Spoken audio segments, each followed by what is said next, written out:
Olá, bem-vindos ao nosso Bom Dia Investidor. Hoje, sexta-feira, dia 8 de setembro, e eu começo meus comentários dizendo que ontem, feriado no Brasil, mercados fechados, e no exterior, mercados até que se comportaram bem. As bolsas da Europa operaram o dia em alta, pelo menos as principais bolsas. Nos Estados Unidos, comportamento misto dos indicadores de bolsa, mas com leves oscilações.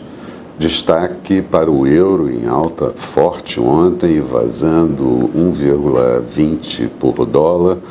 Hoje também novamente em alta, como nós vamos ver em seguida, e isso depois da decisão do Banco Central Europeu sobre política monetária anunciada de manhã cedo, mantendo a política monetária, o que significa dizer taxa de refinanciamento zero, taxa de depósito negativa em 0,4% e a manutenção de compras mensais de ativos de 60 bilhões de euros.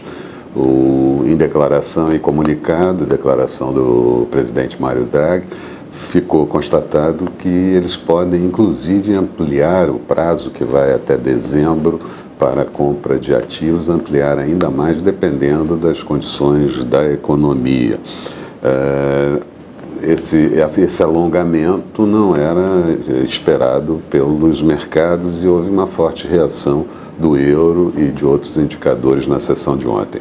Petróleo teve leve queda no dia de ontem, 0,10 para o WTI em Nova York, e os notes, títulos americanos de 10 anos, com taxa de juros em queda em função até do desequilíbrio no câmbio. Hoje, mercados fecharam em queda na Ásia, Europa trabalhando no início do dia no misto, mas agora aprofundando perda nas principais bolsas, e futuro do mercado americano também em queda. Aqui certamente há espaço para a realização de lucros recentes.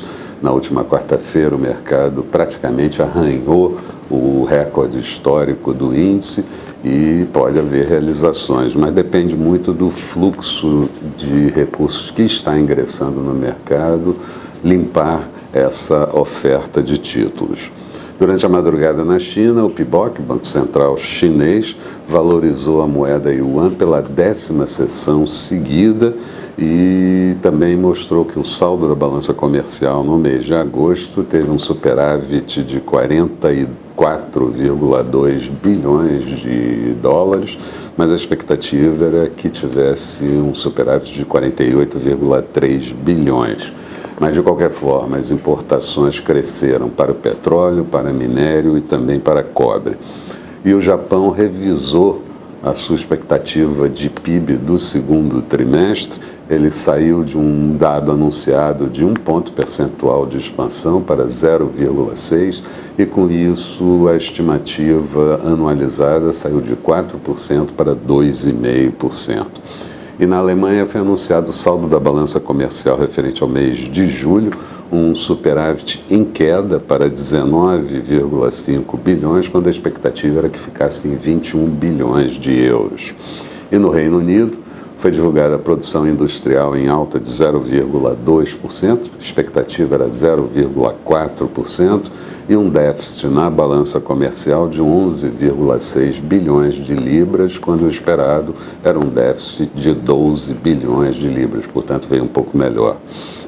Aqui ainda repercute o depoimento feito por Antônio Palocci, ex-ministro do governo Dilma e do governo Lula, e a ex-presidente Dilma dizendo que Palocci mentiu no seu depoimento. E o Rodrigo Janot, titular da PGR, vai pedir a anulação da imunidade de Joesley Batista depois do depoimento prestado ontem em Brasília. E a Polícia Federal, segundo o noticiário de agora de manhã cedo, acabou de prender Gedel Vieira Lima, aquele da mala de 51 milhões de reais encontrados no apartamento, depois do pedido do Ministério Público Federal. Na agenda do dia, nos Estados Unidos, vamos ter discursos de representantes do Fed, saem os estoques e as vendas no atacado referente ao mês de julho e ainda vamos ter o crédito ao consumidor referente ao mês de julho. Falando de expectativa dos mercados, mercado acionário um pouco mais fraco na sessão de hoje, depende, como eu disse, do fluxo de entrada de recursos absorvendo pressão vendedora, juros com viés de queda para o início da manhã e dólar também fraco. Falando um pouco de mercados agora, a Bolsa de Londres tinha queda de 0,44%, Paris caía 0,28%, Frankfurt em queda de 0,10%. O petróleo recuperava um pouco as perdas do início da manhã, mas ainda assim mostrava queda de 0,29% para o WTI em Nova York, barril cotado a $48,95. Euro negociado em alta novamente a 1,27 do dólar. Notes americanos, títulos de 10 anos, com taxa de juros de 2,04% e índices futuros do mercado americano trabalhando ali com quedas ao redor entre 0,3% e 0,4%. Eram essas as principais considerações. Tenham todos um bom dia, sucesso no negócio. Hoje, sexta-feira, vamos trazer um resumo da semana, o que aconteceu no âmbito político, no âmbito econômico, aqui e no exterior. Eu aguardo vocês no final da tarde. Até lá.